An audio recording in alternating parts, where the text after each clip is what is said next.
We'll call this meeting to order at 7 o'clock.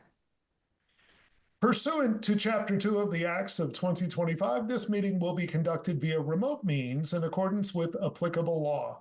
This means that members of the public body, as well as members of the public, may access this meeting via virtual means. Participants may access this meeting through the remote meeting link as posted on the meeting agenda and through the town's online calendar. When required by law or allowed by the chair, persons wishing to provide public comment or otherwise participate in the meeting may do so by raising their hand or otherwise signaling their intent to speak. This meeting will be recorded. Please take care to mute your microphone unless you have been recognized by the chair. We will now confirm attendance of members. Please respond with present if you are on this call. Let me get a fresh color ink to go with this old script. Matthew Vronka. Present. Ron Foisey. Present. Arnie Cohen. Here. Stephen Conti. Present. Sravan Krishna. Present. We are rocking and rolling. Sudeep Meiti. No. Khwaja Asan. Yes. Beautiful. I was hoping you'd be here, Khwaja. We need you tonight. Jacqueline Crow. Purvi Avlani. And I am Ted Barker Hook, chair of the Zoning Advisory Committee. I also get a purple check mark. Staff, Aniri Patel, our principal planner. Present. Wonderful. With that, we can begin to roll through our short agenda. The first part, hopefully, is pretty easy. It is to take a look at and approve the minutes of two meetings, December 8th and December 17th, 2025. Did folks get a chance to look those over?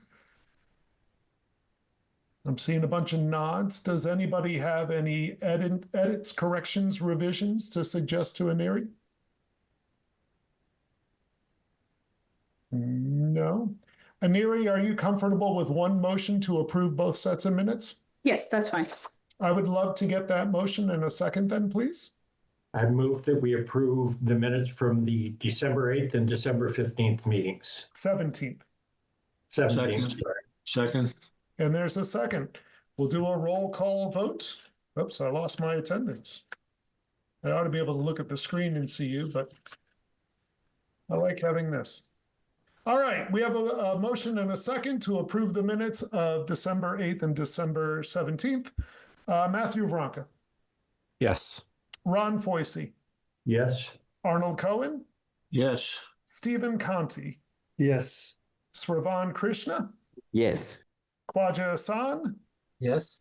And Ted Barker Hook is also a yes for a unanimous vote. Fantastic. All right.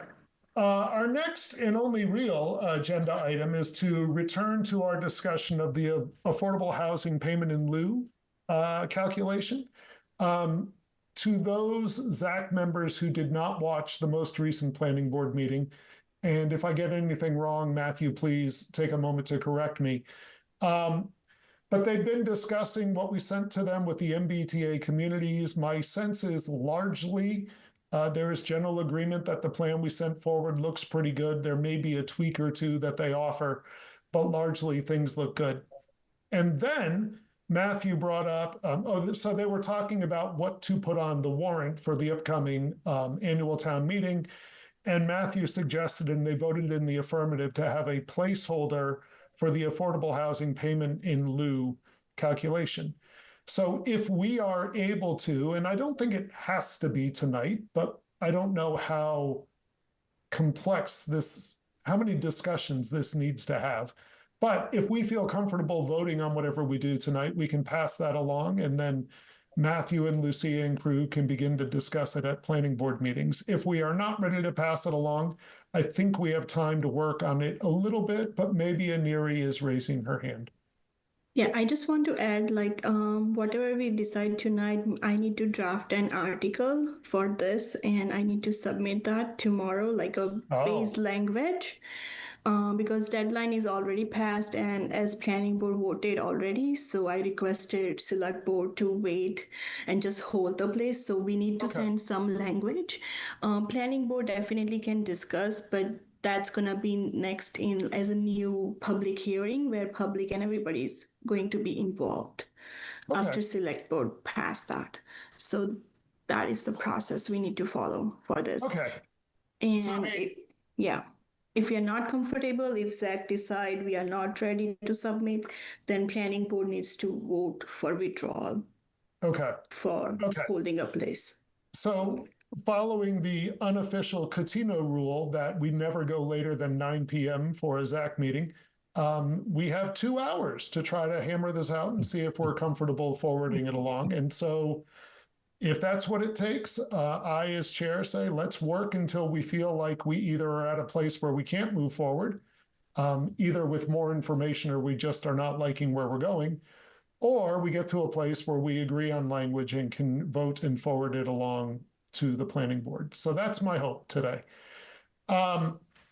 Happily for me, we have both Kwaja and Lucia in our meeting tonight, and they can walk us through. I think that we had some questions for the Affordable Housing. I don't remember the official title, Trust Fund Committee, the Affordable Housing Committee. And I believe they had at least a meeting or two to kind of polish up a little bit their proposal to us. And so I cede the floor to Kwaja and Lucia to help us out with our newest language and what their discussions have been. Lucia, feel free to jump in at any time. So basically, let me look at my notes here. While Kwaja's checking his notes, Aniri, if there's any time where you think putting up some language on the screen would be helpful, please do so.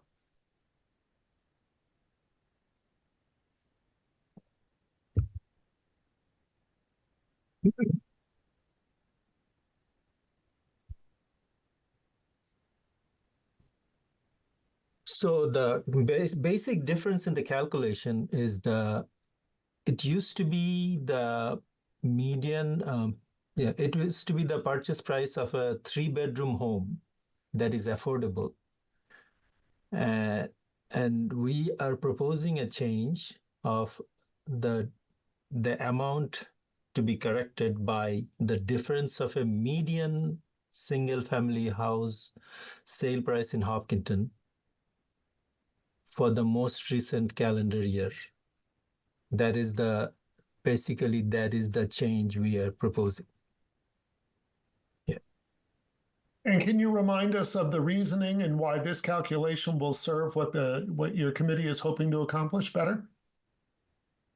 The reason being that, as you all know, Hopkinton prices, the original price that was original affordable price. I forgot the exact amount, Lucia. What was the exact amount? It was in the range of $225,000 to $280,000. Correct. So that range, I mean, you will not get anything in Hopkinton. So that's why the suggestions was to add the difference of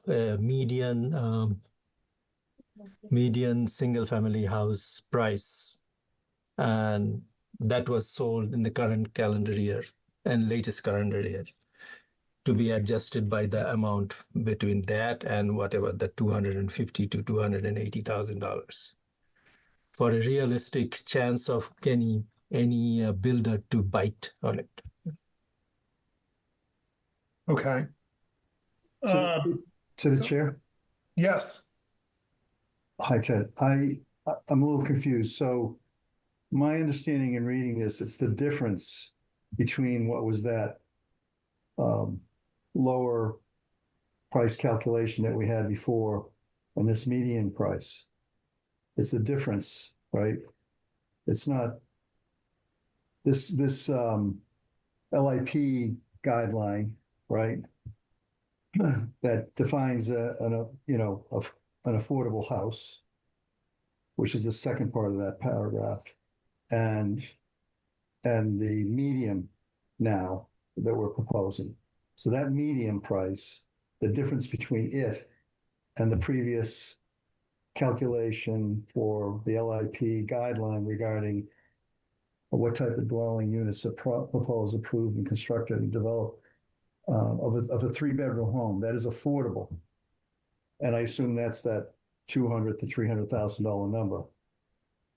So in theory, if I may, if that median price is, say, $700,000, and the previous calculation for a 3-bedroom home that is affordable was $250,000, then you're talking about $400,000. They would have to come up with $450,000. Does that sound right? That's my understanding, but I'll check with Lucia and Kwaja. Is that the way the new calculation would work?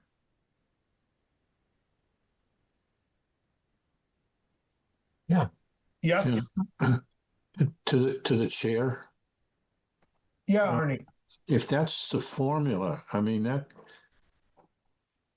I get the impression that it would, nobody, that they could,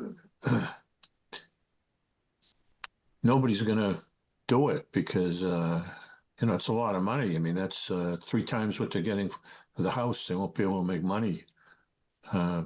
Just my thought. I mean, what is it now? How many houses do they? What's the bottom? How many houses do they build when they first have? Like, what if it's a 10 house subdivision? How many affordables does it have to have?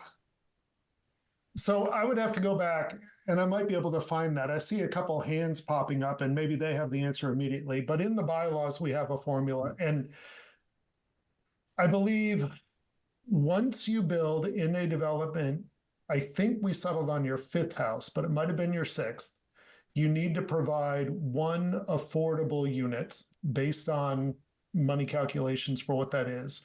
Or if the planning board approves, payment in lieu of building that house. And that's what we're looking at here. And so I believe it's rounded up. So if you build, I believe, 5 to 10 houses, you need to build 1 affordable unit. If you build 11 to 20, 15, you need to provide for 2 affordable units or payment in lieu for 2 if the planning board approves. I believe we changed it some years ago so that it used to be payment in lieu by right, and now it is by planning board approval. So you can't simply just write a check for whatever that number calculation is. The planning board also needs to accept that plan. Does that answer your question, Arnie? And again, I wasn't completely perfect, I don't think, but I think I'm in the ballpark. Yeah, well, I'm just, do we know how many affordable housing has been built since this formula was enacted? So when you say this formula, the one we see on the screen is the proposed new formula. The old formula I have in front of me, if I can get my iPad to wake up. The old formula is the fee shall be an amount equal to the purchase price of a 3-bedroom home that is affordable to a qualified affordable housing unit purchaser. And that number has been $275,000-ish. Now, even under that formula, according to what Aniri sent me, if I'm reading it correctly, we had, I'm looking at my notes. The most recent payment was in July 2025. Payment amounts generally range from $225 to $280. Somewhere in here, Aniri, I think you said we haven't had a new payment in the last year, I thought. So Maybe I misread that. Go ahead, Aniri, please.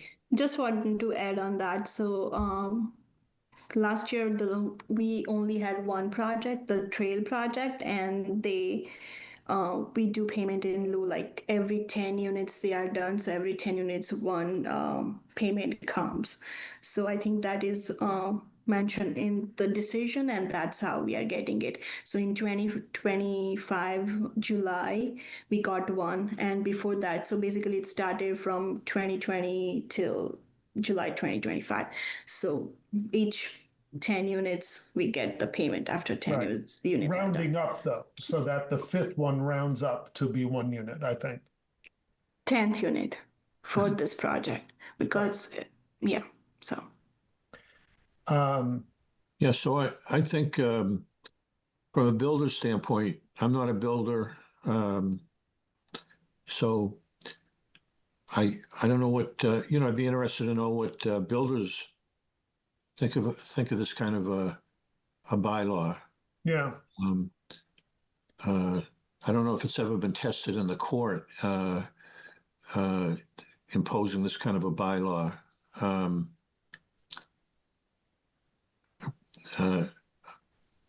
Maybe there's been some new state legislation. I don't know if there's any state legislation that allows it, but if nobody appeals it, then it's the law. It's my hope that before we put anything in front of town meeting, we'd have run it by town council to make sure that it's, I certainly haven't checked to see if this runs afoul of any state laws. Matthew, your hand went down. Did your moment pass, or? I was going to say some of the things that you previously did. So from the planning board point of view, we had, as you mentioned, this used to be by right to use the current calculation as it's listed. And my understanding was we basically couldn't do a lot with that because it wasn't giving us enough to buy and reform any buildings, but maybe Lucia could speak more to that. And so we had brought at town meeting, changing that as by application as opposed to by right. And we've been reluctant to approve the fees since then for the same reasons, that they just haven't been sufficient.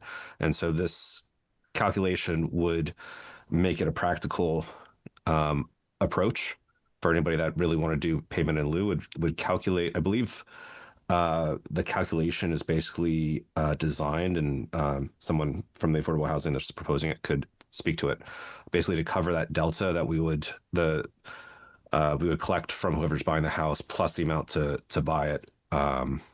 And that's where I think the formula is coming from. But this would give us an extra opportunity, an extra avenue, and make it an actual practical approach for the planning board to approve again. Thank you very much, Matthew. Sravan, your hand was up and now it too disappeared.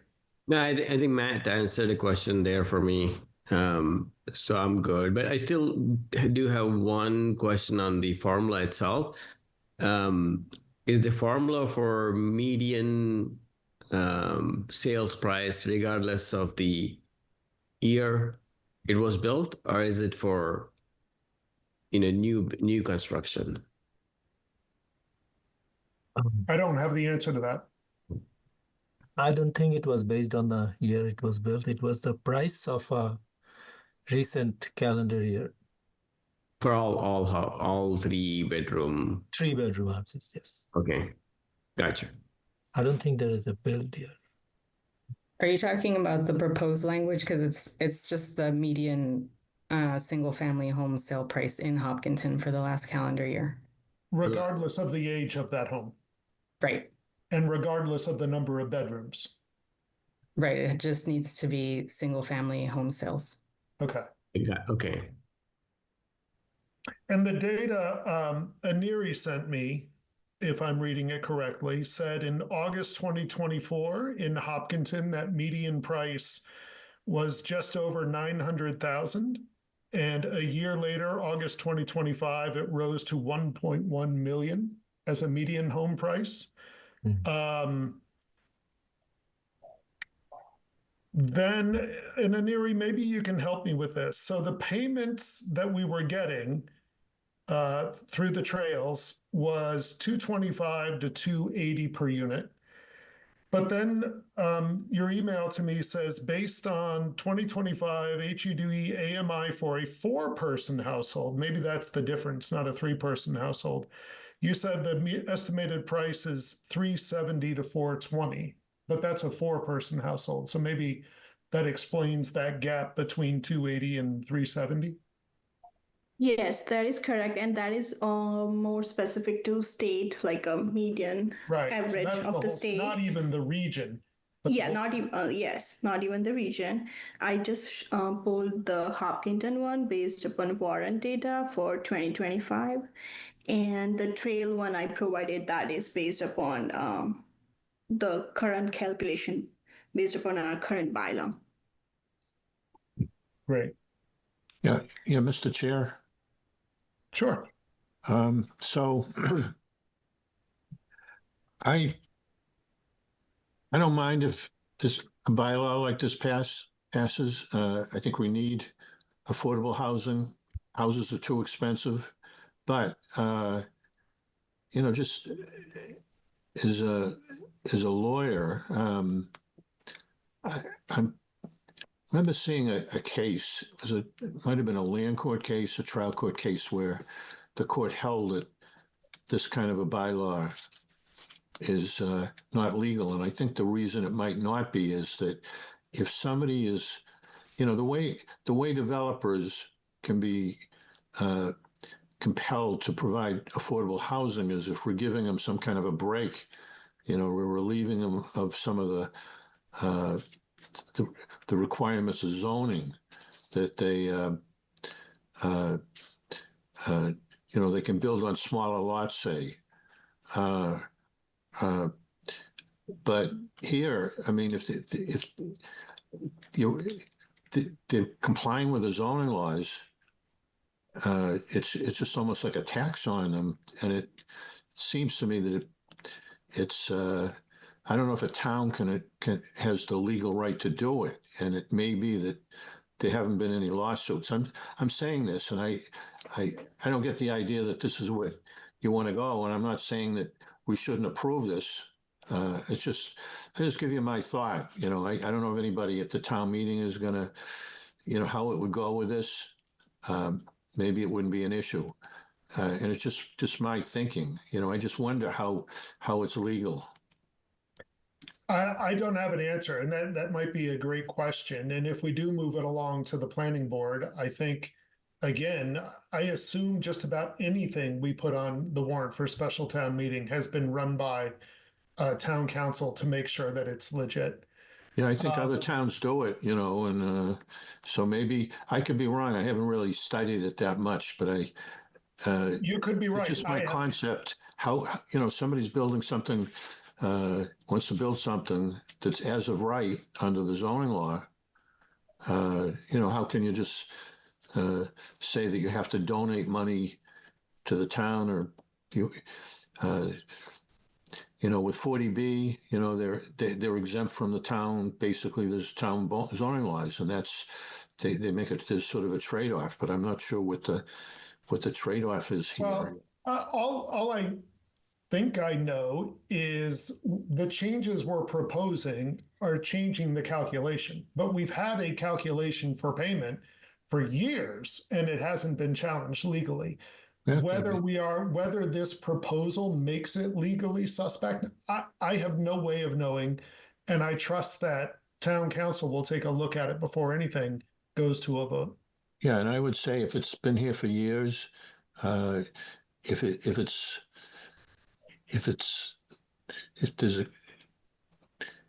it may not have been legal for years, and lots of towns are doing it, and for somebody, somebody has to bring a lawsuit.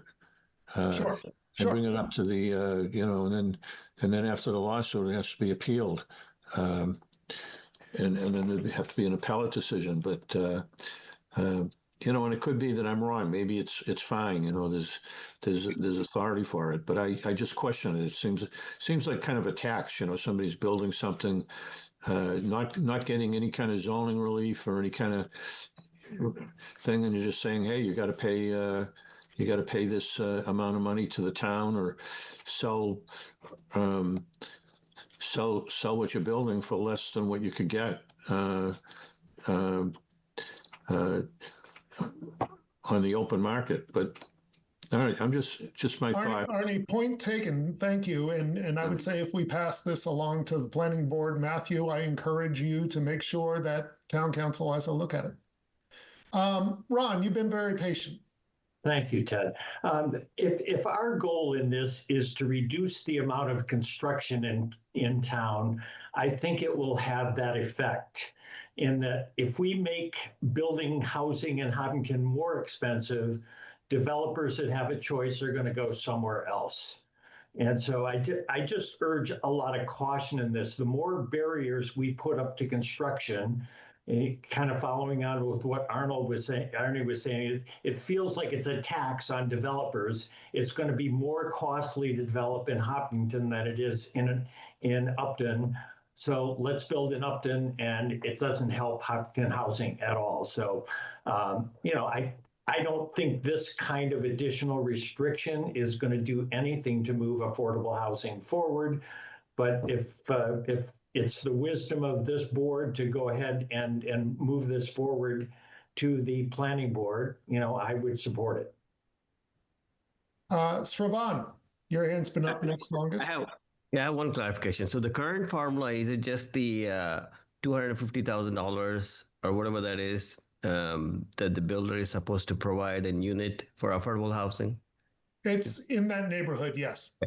Okay, so I think this actually makes it more unaffordable, because if the builder has to pay $1.1 million, right, or the difference between $1.1 million, the other houses are going to have to bear the cost, as I think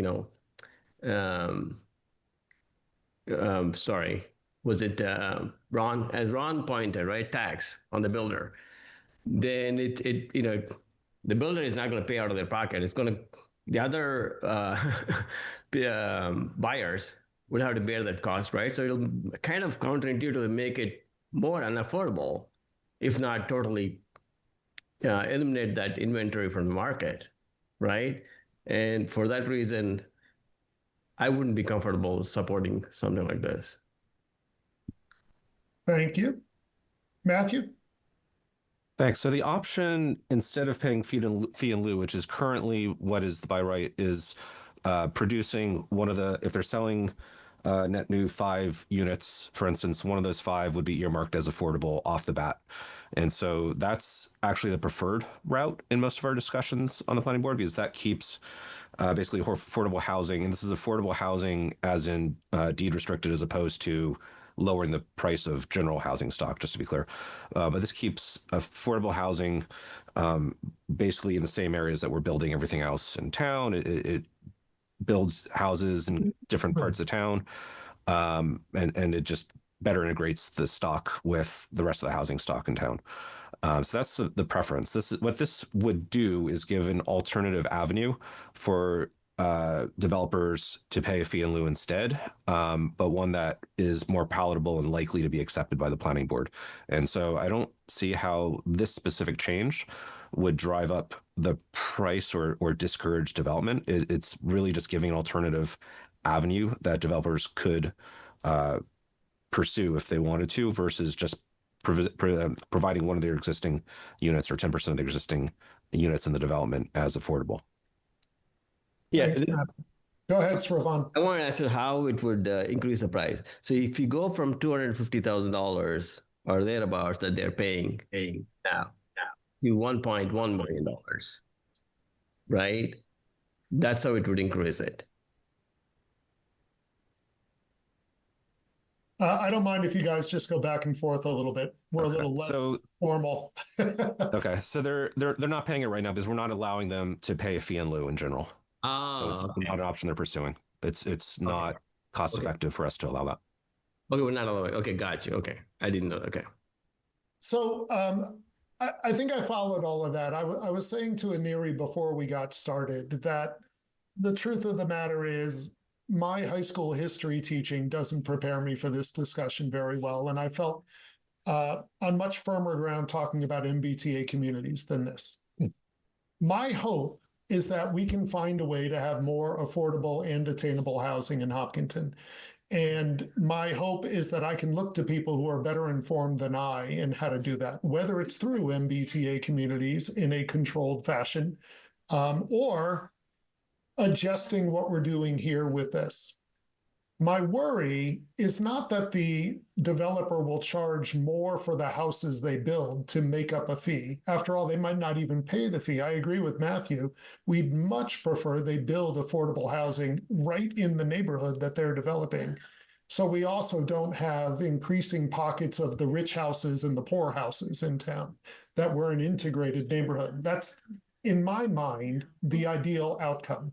And if a higher fee pushes them to build more affordable housing within the developments that they're envisioning, then this works great. The other route that it could go, though, and the reason I don't think it will make the other houses more expensive is if people don't want to pay the prices, they won't. The market dictates the price of the homes, not I'm going to raise the price of these expensive houses to pay my tax. You can't do that unless buyers are willing to pay those prices. And if buyers are willing to pay those prices, it doesn't matter if there's a tax. The developer will charge as much as he or she can to get those prices. My worry is this. Our most recent test of our current bylaw with the $250-ish and 5 homes or more is the development that's happening right now off of Chestnut Street. And when they first went to the planning board with our newest iteration, our current iteration, they said, we'd like to do a payment in lieu, or maybe even some property over there. I can't quite remember. But the planning board said, no, we're not interested in that deal. The developer said, if I can't get that deal, I can't develop. Planning board said, well, that's up to you. And then they came back and said, fine, we're just going to build 4 houses. So what our current bylaw did was produce no affordable housing, but added 4, not 5 expensive housing. That's my worry, is I don't know if this law fixes that problem. That what we may see, it will slow development. And I like what Arnold, somebody said, what is the point, what is the real goal of this? If the real goal is more affordable housing, I fear we're going to get the Chestnut Street story too often. I'm not going to pay for additional affordable housing. I'm going to build 4 houses and slide in under the rule, especially if it's an even more onerous monetary burden to get the affordable housing or the payment in lieu. But again, I'm no expert in this, and I assume that the folks on the Affordable Housing Trust Fund have really thought this through and determined that this will, at least is likely to produce more affordable housing than our current system. So then I throw it back to Khwaja and Lucia. Is it your feeling that these changes will indeed produce more affordable housing, either built within the development or provide the kind of money where it makes it feasible for the town to provide it? Or could we get the Chestnut Street situation more often even than now?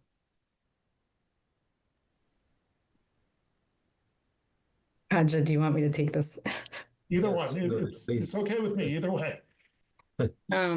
So the reason why we decided on this change is, as Matthew stated, we do want to encourage the developers to build on site in their developments, because then you get affordable housing throughout Hopkinton. The amount that they were paying when it was by right, so either they could give the town money or they could build an affordable unit. When they had that opportunity, they gave the town money because the number is so low that it was better for them financially to give the town money than to build the unit on site. And now it's not something that's by right, it's something that's by special permit. But in the event that they wanted to request a special permit in order to give the town money instead of building on site, we do want to make up for the difference. In terms of what some of the numbers that Aniri sent, the 2025 HUD numbers puts us closer to the $400,000 range in terms of the 3-bedroom homes. So, you know, the the part that was already existing in the calculation. If you look at the sales for the last year in Hopkinton, I looked on Redfin. I'm sure there are other sales. So I looked for the last 12 months in Hopkinton. There was one house that sold below $400,000. And so that means that, you know, with the money, if we'd gotten 400,000, then that's what we could have bought, is that one house that sold in Hopkinton for the last 12 months. This would be the difference. So now we're talking $1 million minus the 400,000, you're getting more 600,000, which that then adds on more opportunities to build in terms of what is selling now. To address what you said about Chestnut, personally, I did not like the idea of having the developer purchase a more attainable home in Hopkinton and permanently deed restricted affordable. Because then that means you're taking a home that's already more affordable and you're taking it off the market for, you know, anyone to buy, and you're making it only available for people who are lower income and who qualify for a deed restricted affordable unit. So we do want, yeah, go ahead. May I interrupt just for a second? I don't know if you were on the planning board for that. I was not trying to be critical of the planning board for that decision at all. I wasn't on the planning board for that. Okay, I was just looking at what it ultimately produced. So I just wanted to make sure I didn't sound critical of the planning board for that decision. No, I was on the Affordable Housing Trust Fund board. I am on the Affordable Housing Trust Fund when that decision came through. And they actually came to the Affordable Housing Trust Fund board to ask for our support in order to do that, in order to request the special permit. And what we decided as a board was that we prefer to have them build the affordable unit on site, and we prefer to not have them take an attainable unit off the market for anyone who wants to move into Hopkinton. Because then what I personally fear would happen is that then that's what developers would do, is they would then buy the cheaper houses in town, permanently deed restrict them affordable. So then the only people who could buy those houses would be people who qualify based on their income for those units. And then we'd have fewer units for people to purchase who are, you know, just out looking for a home they can afford. Right. I don't know if there was, in terms of it, this has been tested elsewhere. That was a question I think that Arnie asked. We actually came up with this 2 years ago, and we came up with it off of another town's bylaws. I can't remember the name of that town because it was 2 years ago. I believe it was, I want to say it was a West town, maybe Westford. Westford. I think it was Westford. You think it was Westford? Okay, maybe. Westford, West Bridgewater, Weston. Right. No, it's in Middlesex County. I think it was. Okay. Yeah, maybe Kaja has a better memory than I do. I don't, but I think it was. Aneri, For some reason, I'm sorry, Lucia, I called you Aneri. So let me just ask again, what ultimately happened on Chestnut, because I agreed with the planning board decision to not allow that off, and all of your reasoning makes sense. I am completely on board. Again, I'm not critical of what they did, but the end result was 4 expensive houses and 0 affordable houses. Would this proposal make that end result more likely than ever? Or do you think this proposal would have produced a different result on Chestnut Street as our only test case? Specifically to Chestnut Street, I want to be careful how I said this. I'm not trying to trap anyone. I hope I'm not sounding aggressive. No, I appreciate the question. So honestly, my personal preference would have been to have the developer say, you know, I believe it was 7 houses that they were trying to build. And at the 5 house mark is where they need to provide an affordable one. And so what they were saying, I believe, was let me build these 7 fair market, you know, however many thousands of square foot homes, and I'll give you, you know, a house from somewhere in Hopkinton to deed restrict affordable.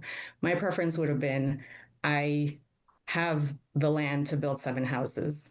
Let me build 5, and I will build a 2-family that will then account for the other 2. And one of those will be an affordable unit, and then the other one will be fair market. And then not only do you get an affordable unit, but then you get what is arguably a more affordable home if you're building a 2-family versus building, 2 single-family homes.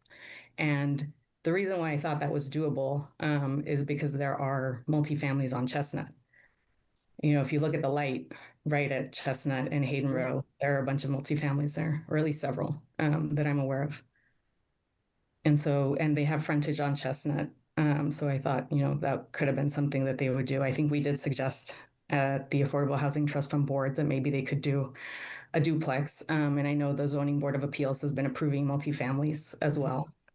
So even though it's not a slam dunk, that's something that we would have supported, or at least I would have supported as a member of the Affordable Housing Trust Fund board. Matthew, were you on the planning board when that whole development happened? And I only go to it because it's our one test case of our current law.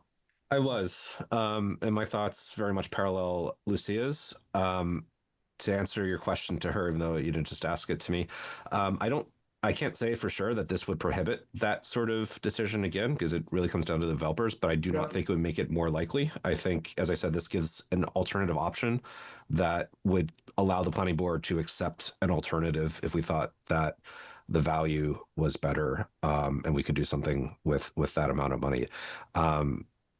So it's 250 to the difference between a 750 to 250, right? So it's a what is that? That's 750,000 difference there, based on the last numbers. It was less previously. It's 3 times the fee, but it's a straightforward approach. If they don't want to build one of the houses on the location as an alternative, that we'd be more likely to support. Of course, I'm not speaking for the entire board there, but I think it's more likely if affordable housing thought this was the right calculation that the planning board would accept it. Yeah.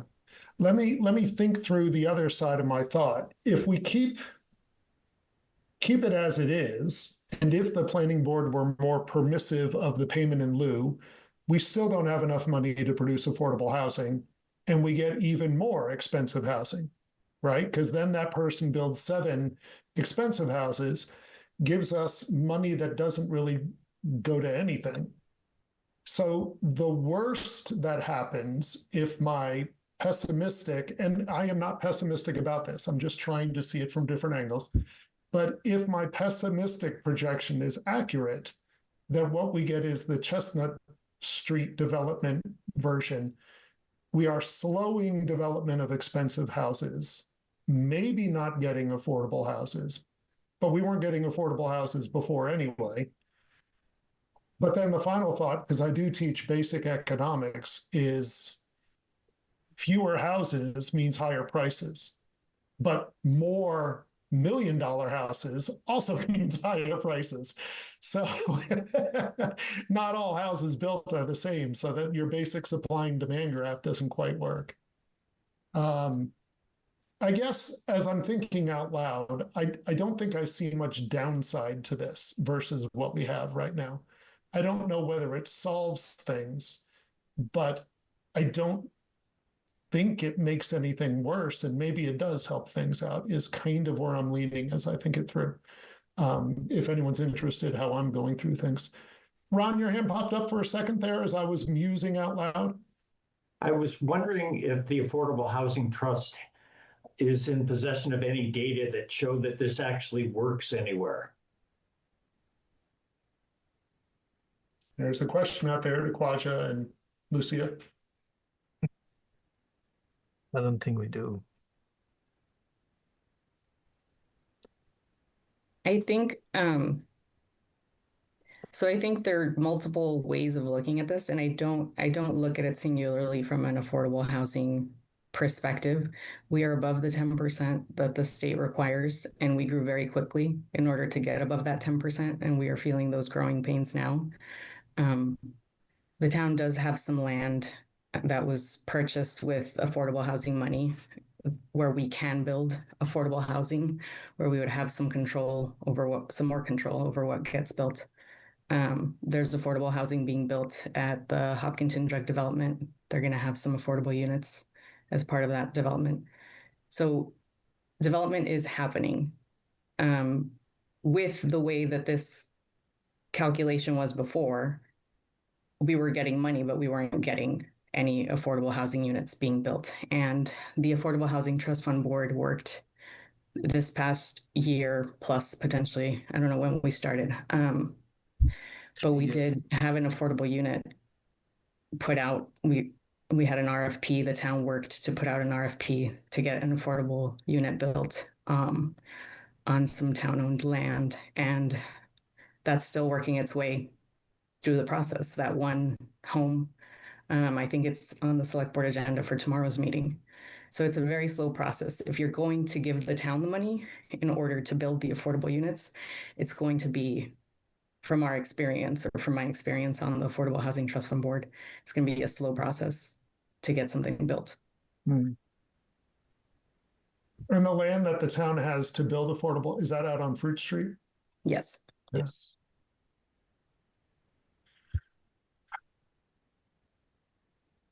To the chair. Yes. I think it was mentioned earlier, and Lucia, you kind of talked about this too.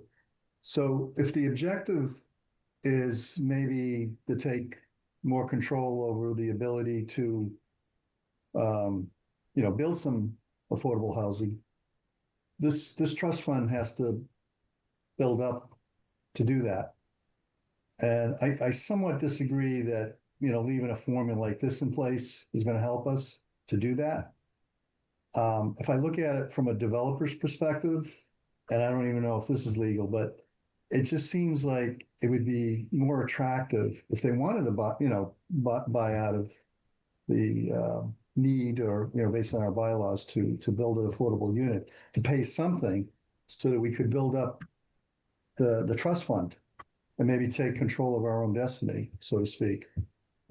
Lucy, I don't know if that makes any sense to you, but I mean, in a hypothetical situation, if we had such a calculation here that funded your trust fund, more robustly than it is right now, it seems like we might be able to do something in the future. But I don't know if that's true or not. I have worked in volunteering my time, and people I work with, I think it was Westford, I believe, and building a unit up there for 3 or 4 families. It was an old barn, a historical barn. I think I mentioned it last year. But if we could build up that trust fund and make this attractive to do so, we might be able to, pull off a few units here and there, similar to what Lucia was talking about with the Hopkinton drug situation. So I think, if I understood Matthew and Lucia correctly, the first hope is that the developers will build the affordable housing, and that will be more enticing than the larger fee. Certainly a second option is build up the trust fund so that then at least the town has some tools. But that's, I think, by far less preferable than have the developer say, we'll put in, as Lucia said, say, a duplex in, with one of it being a controlled affordable unit. That is the real desired outcome. And it also produces mixed neighborhoods, which I think just about any city planner and ethnographer will tell you is superior to economically non-diverse neighborhoods. Whether this produces that, I guess, is the big question. And I think where I'm falling is it doesn't make the situation worse. Whether it helps it, I don't know. Sravan? I just want to make sure I understand this correctly. Currently, with the current process, the planning board reviews the application and does not approve the payment in lieu at the current rate of whatever, $250,000. Did I understand it correctly? I think Matthew would say yes. They generally don't accept the payment in lieu right now, because partly because it's so small, partly because there are better hope for outcomes than that. Okay. So with the current setup, the builder has to build an affordable unit if they go over that number or whatever that is, right? One unit per 5 units. Yes. Well, 1 unit for 10 rounding up, which means it kicks in at the 5th unit. Okay. Got it. Okay, and the change is we're putting this change in to just give the builders another option. For what reason?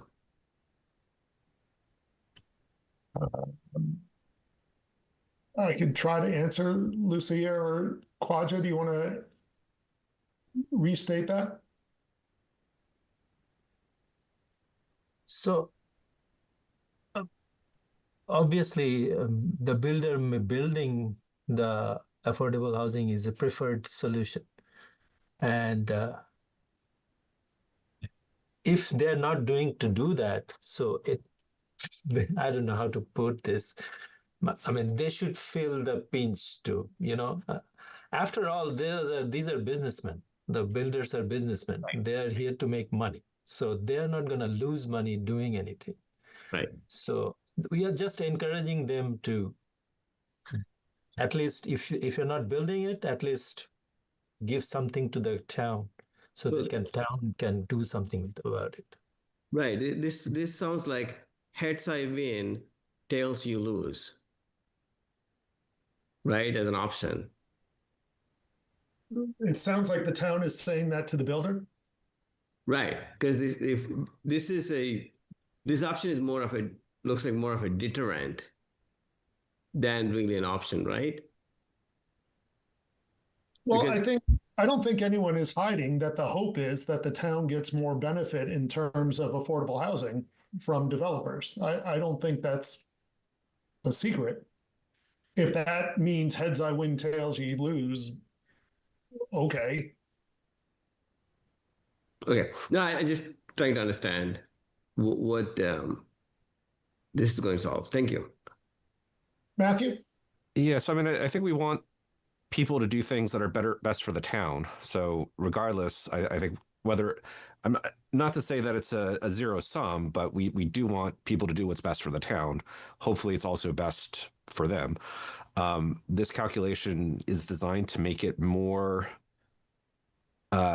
even for the developers in their decision. It should come out roughly to the same cost, whereas before it was just it gave them no incentive to build something locally because it was just cheaper.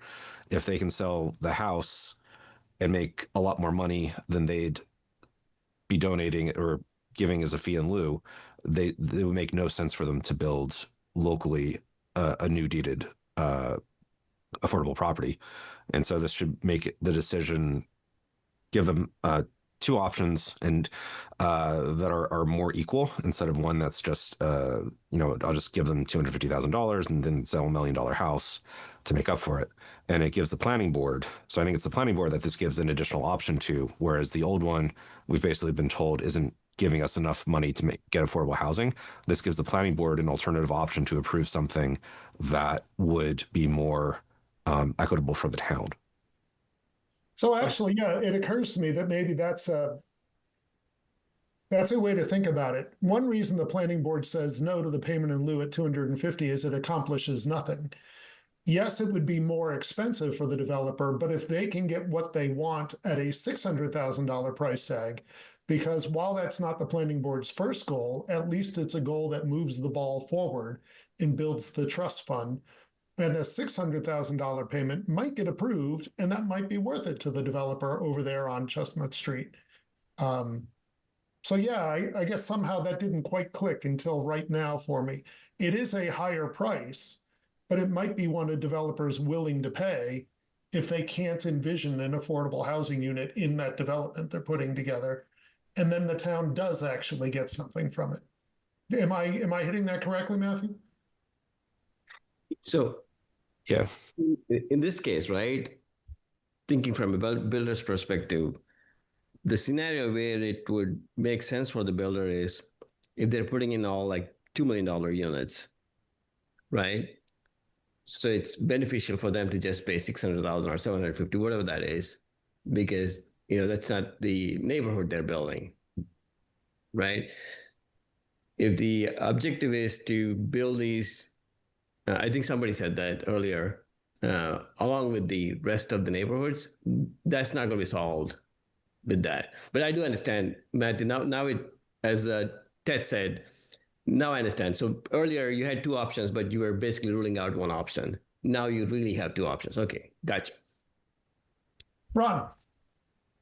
Just to follow up on what Matthew was talking about in terms of developers doing what's best for the town. All of the developers that I know are in business to make money, and their capital is going to go to the communities that give them the best opportunity to make a return on investment. And that's where the money is going to go.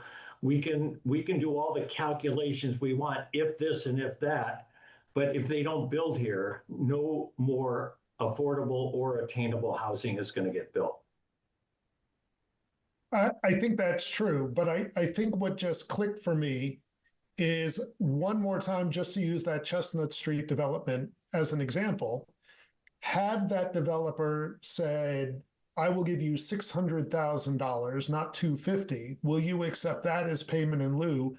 And then he built 7 $1.5 million houses over there. That's more profit ultimately, even with the higher price tag. And what that results in is 7 houses plus, even though the town has to build it, which is not the ideal, enough money for an affordable house.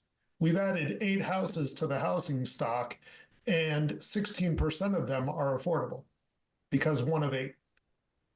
I think that's what this proposal is hoping to achieve. The ideal is put it in the neighborhood, the duplex that Lucia talked about. But even if that doesn't happen, to use the Chestnut Street example, we would have had 16% of the new houses be affordable through that model. And I think I see Matthew nodding, like I finally wrapped my head around this the right way. Sravan? Yeah, no, thank you. That actually makes it sound builder friendly, right? Business friendly. So now I get it. And yes, it makes sense. Great. To the chair. Yes. I'm sorry, but I'm missing this because totally. So we run this formula and we add 700, based on what I understand right now, $750,000 to the developer's cost. And he's only building 5 houses, say, or 6, whatever.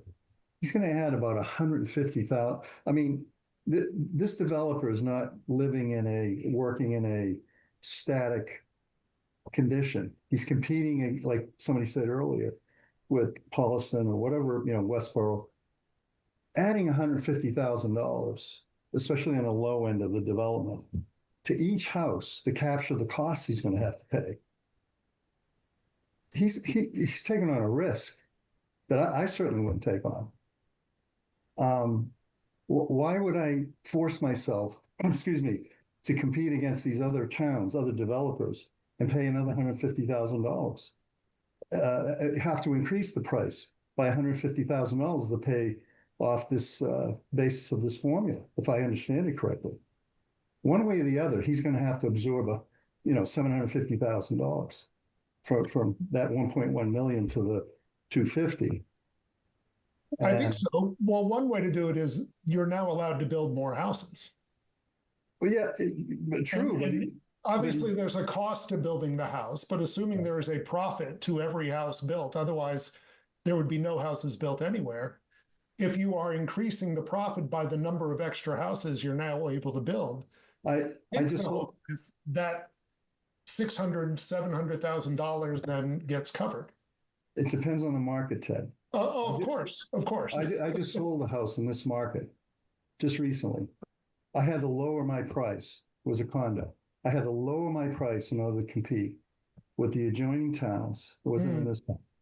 And other people who were competing against me, by the way, haven't sold their condos yet. And condo market's different than the single family. But I'm telling you, in this market right now, if I was building 7 houses and, assuming that the interest rates don't go down, that developer is going to have to pass on, in the case of a 5 or 6 house development, he's going to have to absorb $150,000 a house. And assuming all things are equal, it's not going to move the ball for us, I don't think, at all. And that's just my opinion based on that logic. Yeah. Go ahead, finish up. I'm sorry. No, I was just going to say that's what I see here. At least right now in this market, particularly, and based on this formula, I'd like to see more affordable housing. So the way I'm thinking is either get more money into the trust fund, I just don't see a developer absorbing. Maybe if you're building 20 houses, even there, I think it's still proportional, when you do the math. But you're adding a lot of money that he has to recover. As mentioned earlier, he's not going to lose money on those other houses. And now he's not competing with the adjoining $1.1 million houses in the next community. That's the way I see it. Yeah. So I was saying before the meeting started, when I was talking to Aniri, that not only am I not a realtor, I bought the house I'm living in right now in 1999, and I haven't put it on the market. I haven't looked for another house. I am very clueless about the current market, the market 5 years ago. One thing you said, though, to bring back a planning board zoning phrase that we remind ourselves is all of these zoning laws are long-term. And yes, the current interest rates are high. And yes, that depresses the sales market. And I would bet that is part of the struggle you had with selling your condo, is our current interest rates. But current interest rates are current interest rates. And watching the news when I blanked on the Fed chairman's name right now, but he's done soon. And the way things look, the next Fed chair might be very excited to lower interest rates. And suddenly the real estate market is in a whole different place, whether that lowering is good for the overall economy or not.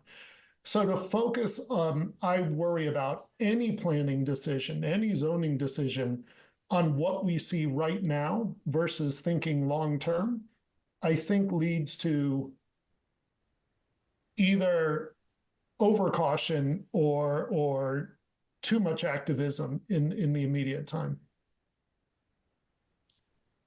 The market at the moment is profoundly impacted by the higher interest rates we've had for the last 2 years. I don't think anyone thinks that's where they'll be forever. They may go higher. They'll probably go lower as well.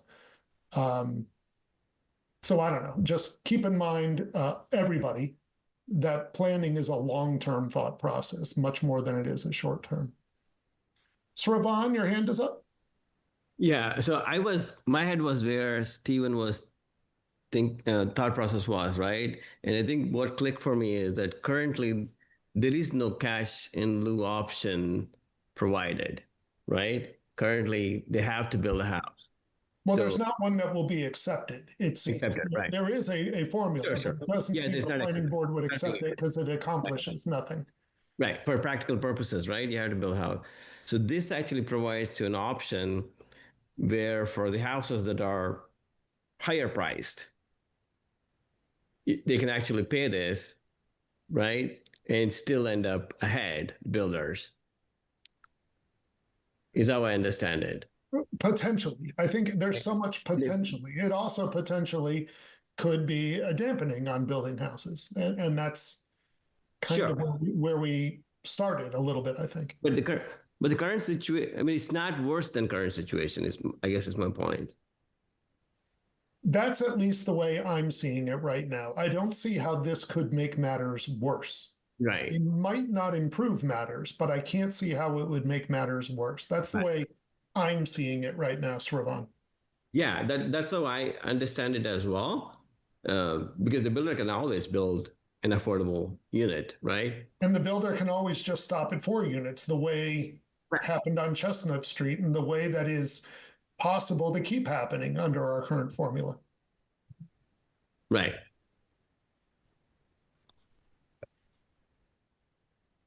I fear I've spoken too much, especially recently, for someone who admittedly hasn't bought or sold a house in 28 years. So I in no way pretend to be the expert on this. Are there any other comments, or does anyone suggest an edit to what's in front of us? Or should we move to an up or down vote about whether to pass what we see in front of us onto the planning board? To the chair. Yeah, go ahead, Stephen. Yeah, I'm sorry. I'm not trying to belabor this, but you just, where I was heading with this, you just hit the nail on the head. Oh, good. Sometimes I do. No, seriously. Actually, where I was going with this is, we're down real low right now. We can't approve that low number. I totally understand that. I'm thinking this number is too high. With all due respect to all the comments been made, I'm looking at the math. You just can't assume, even when the interest rates go down, that under a certain circumstance that you, as a developer, you're going to pay 20% more. And I'm not a developer, by the way, so I'm not vying for something better for developers. But I just don't see potentially adding 15 to 20 to 17, 18%, whatever that math works out, to a group of houses and be able to compete, which means they're not, like somebody said earlier, I think it might have been you, Ted, they're not going to do that project here, and we don't necessarily want that. So all I'm saying is there's probably a formula that we could come up with. I don't know if we could do it tonight or whatever, but there's a formula, I think, that might increase, based on the high value homes here, a certain amount of money, right, that would be attractive and still palatable to the developer. I just think this is too extreme. That's the only thing I've been sort of pushing back on. So I don't know what Aneri or Khwaja or Matthew or anybody would think of this, but just to try to put numbers to what you're saying, Stephen. Right now, I'm going to pick numbers that make the math really easy. Let's say that the calculation right now means a payment of $250,000, $250,000. It's in that neighborhood, but that's not exact. Let's say right now the median price is $1 million. According to the data, it's a little bit above. That means the developer would have to pay $750,000 if the planning board approves that route, and they are much more likely to approve that kind of payment. Everybody just looking for nods. Have I got that right? So what you might suggest, Stephen, I'm just going to throw out a different formula, is the affordable housing number times 2, and maybe make it a $500,000 payment, and maybe that might be acceptable to the planning board. It pushes the trust fund higher. It might be more appealing to a developer, but they still might, again, the real hope, I think, of the planning board is that affordable residents are built in that neighborhood. And this lowering the number could increase the disincentive of doing that, but I don't know if they're going to do that anyway. But that's kind of the direction you're thinking? Say affordable times 2? Something like that. Median minus affordable? Yeah, something like that, Ted. And thanks for addressing that. In my mind, it's going to depend if they have to add one home, affordable home, up to 9. Is that correct? No, it's once you hit 5, you've got to have an affordable home as well. You got to have one. It is 1/10 of the houses rounding up. So Right. Once you hit 0.5, you have to have an affordable house. Right. So they have to do that math that I was mentioning earlier. And if there's 5, they got to do, that one. Now let's say it's 400,000, excuse me. Then you're adding, 70, 80,000, whatever it is, $70,000, $80,000 that they have to capture, right? You say $80,000 on those 5 homes, right? Mm-hmm. Not almost twice, not twice that amount. Say 150,000 almost, right? So, at $1 million $1.1 million, $1.2 million, $80,000, they have to absorb 80, pick their price up about $80,000, which is about, somewhere between 7 and 8 or 10%, but not 18 or 20%. Hmm. I just can't imagine a developer going out to compete with, no matter what the interest rates are, with equivalent towns, good school systems, good, safe neighborhoods, etc., which we have around here. I'm just suggesting to the board that increasing the cost by almost 20%, I don't think is going to make this work. Maybe increasing it by 10% might make it work, and that falls into the math I think that you're talking about, Ted. So there's a hand, Matthew. I kept looking down at that part of the Yes. screen, waiting for So- a hand. Yeah, based on the numbers that you had, right, at $1 million or so, this goes out to about 15% at 5 houses. But as you hit 10 houses, you're now at 7.5%. So you're actually below 10% as you hit those 10 Mhm. numbers. Okay. Which suggests what? Draw the conclusion from that. I'm just saying that the number looks really high when you're looking at 5 houses, Hmm. and it drops off obviously as you get closer to the 10, where it maxes out before it starts over again. Just the way that the calculations work, right? Is it's going to Right. Which gets to what I was saying for the umpteenth time about Chestnut Street. If they were able to build the 7 houses that they originally asked, it might make that higher fee more. I'm wondering if anybody, ZAC members, trust fund members, if anyone has thoughts on a calculation that raises the payment, but maybe not as much as this, or would that not be palatable to the trust fund board folks? And I'm not suggesting we do it. I'm just trying to drive conversation.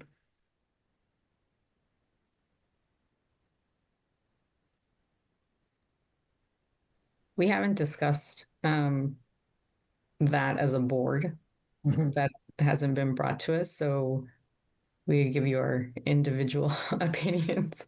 If you feel comfortable, I mean, this calculation didn't come from you guys doing a study, and that's not meant to sound critical either. It came from another town is using this, so let's give it a go.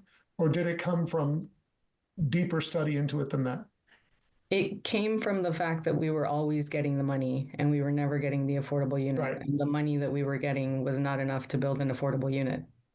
So But they were this- getting but out of this building level an of affordable increase, unit. the new formula itself was just because you see it modeled in another town. Not because you kicked around 7 different formulas and arrived at this one. Yeah, I think we were looking to see how would we capture enough of that difference when Okay. it comes to the price of the land and realtor costs and fees, closing fees, all of that. Yeah, And that's what So- we found that Westford was doing. yeah. So this does stay indexed to the current housing market in the town, which does seem like a benefit versus a regional value that is less directly connected with housing in the town. Yeah.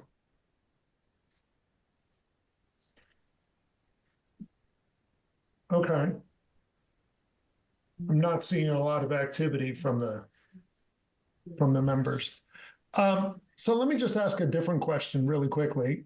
As I read this, does the bylaw need to stipulate, let's say we like this wording, just, does the bylaw need to stipulate where we're getting that median price from? Does that need to be written into the bylaw? Maybe that's a question for Neary. Maybe that's a question for town council. I don't know. So no, you don't need to specify that. And we can review with town council, and if they says we need to mention it, then we can add.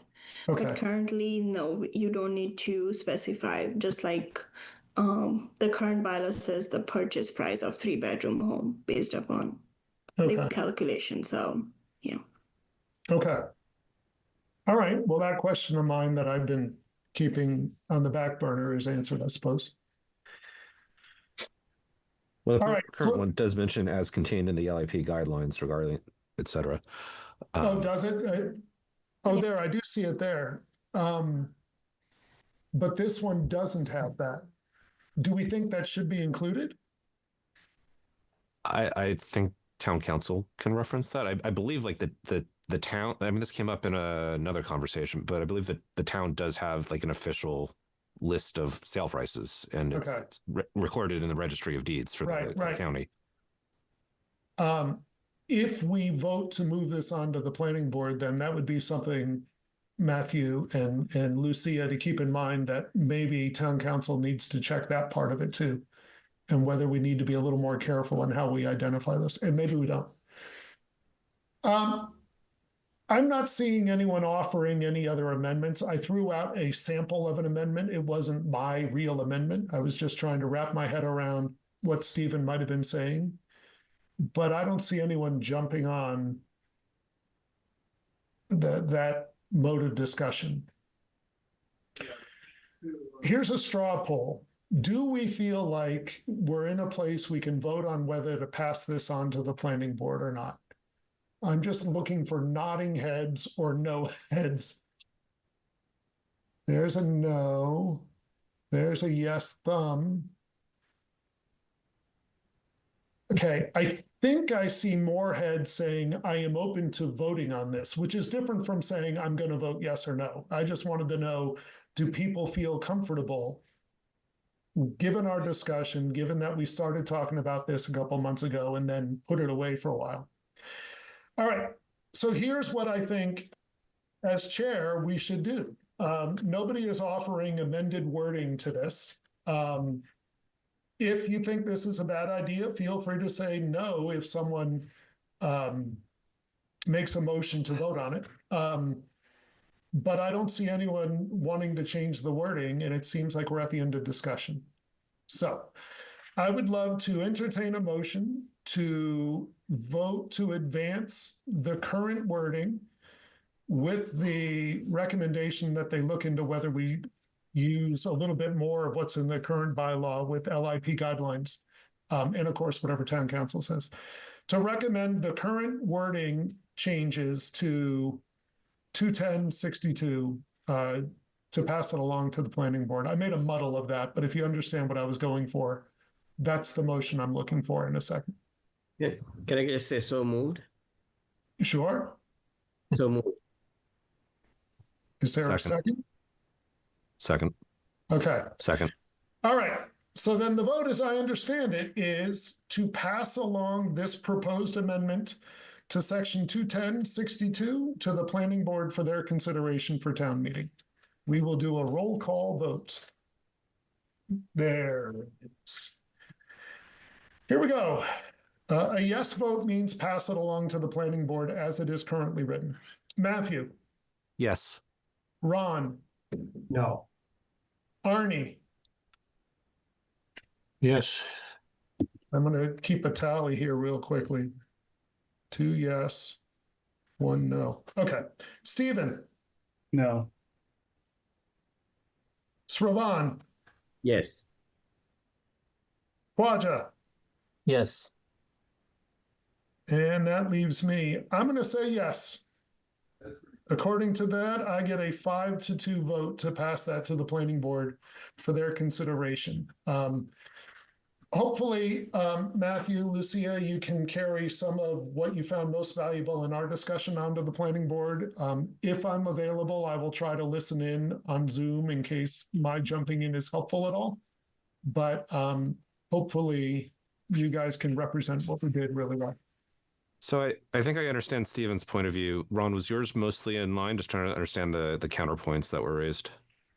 I just think it's a bad idea for the town to put more costs. I mean, if we want more affordable units in the town of Hopkinton, we have to become more competitive by reducing regulation and make it more attractive for people to come here. I don't think putting extra costs on top of it is a good way to attract people to develop in town. Okay, thank you. Great. That's really helpful, I think, for Matthew to take back to the planning board to be able to explain the no votes. Okay, that's great, everybody. Thank you. Why don't we then really quickly talk about the next time we can get together? I think that what we're turning back to is ADUs, is our other discussion we've been having. That certainly will not be on the annual town meeting unless someone takes it there of their own volition. It won't be recommended by the planning board. We're just out of time. What do we say about 2 weeks from tonight? And I'm always looking to Aneri to check the calendar to make sure things work. Yes. You feel good about 2 weeks from tonight, Aneri? Just a second. Let me double Okay. check. Okay. That's President's Day. If I Yes, I think so we that's- have day that's- off. Can we go to the Wednesday of that week? I would love us not to take month-long gaps right now. So We can do Wednesday 18th if that's okay with everybody. are you available, Aneri? Yes, I'm I'm not ready to I am. do these meetings without you there. I'm available. Okay. And then just looking around the room, can you give me a real life thumbs up if that works? Matthew, are you? February. I'm not sure. I could do the 16th on President's Day. I'd have to check on the 19th, I but don't think we can have a meeting. I think that's a day we can't have a meeting. So, We all right. cannot- Well, my fingers are crossed, Matthew, that it'll work out for you. All right. So why don't we, Aneri, propose that? And certainly on the agenda will be return to ADUs. And I will think about whether anything else makes sense and send you an email so that we can work that out. Yeah, I will send just email meeting follow-up email for February 18th, Great. 7 p.m. And the next planning board meeting is Monday? Yes, that's And on with- February 9th. And And then with this vote, you'll be able to put this on the agenda for them and have it publicly announced. so usually how this process, because planning board already voted to hold this place, Yeah. hold place for this article, I'm just gonna submit to select board tomorrow. Same language, the draft article, and then once we get the confirmation, it's gonna be a public hearing for all the 3 articles. So that's gonna be probably first week of March, planning board hearing. And the 3 So- articles are MBTA, this one, and what's the third? That is just a street acceptance. Oh, okay. All right. So Okay, great. So again, I will try to make myself available on Zoom in case that's helpful, but I do trust that our planning board members can represent what we did well. So unless there's anything else, I'd love a motion in a second to adjourn at 8:23. So move. second. Great. One more roll call vote for the evening. Matthew, Yes. Ron, Yes. Arnie, Yes. Stephen, Yes. Ravan, Yes. Waja, Yes. and Ted is a yes. That's unanimous. Thank you, everybody. This was I thought, a really good discussion. I hope that I represented myself well enough as someone with an open mind trying to figure it out. Thank you, everybody, for what I think is a good discussion. And we'll see you in 2 weeks, I hope. Take Thank you. care. Good night. bye. Good night, Thanks, everyone. everybody. Bye.